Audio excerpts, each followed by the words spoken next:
Les attaques des groupes armés non identifiés dans le secteur de Bankas impactent négativement la vie des populations des villages qui sont confrontés à un problème de déplacement massif vers des endroits plus sécurisés. Le bilan de l'attaque de Garma et Balagina fait état de 5 morts et des bétails emportés, selon le maire de Kanibonzon. Pour le maire Smaila Guindo, ces attaques sont des actes isolés de groupes armés qui pullulent dans le secteur de Bankas de façon générale. Ces attaques mettent en mal le vivre ensemble et la cohésion sociale, dira-t-il, car semant désolation et la peur au sein des différentes communautés qui se voient désormais en chaîne de faïence. Au-delà des blocus imposés ça et là, des analystes sécuritaires estiment que Bandiagara, Bankas, Koro au centre du pays sont devenus des foyers de l'insécurité grandissante.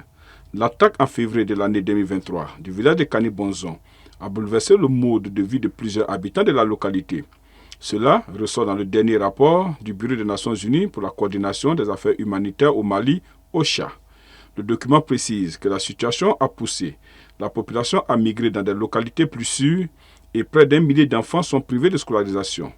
Cette attaque survenue le 23 février dernier a poussé 1631 personnes, dont 909 femmes, à migrer vers plusieurs villages de la commune de Kanibonzon.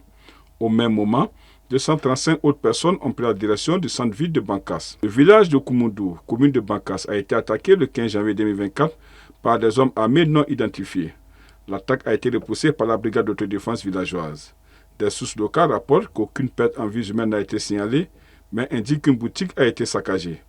En cette période hivernale, l'inquiétude des populations dans le secteur de Bankas grandit devant la recrudescence des attaques.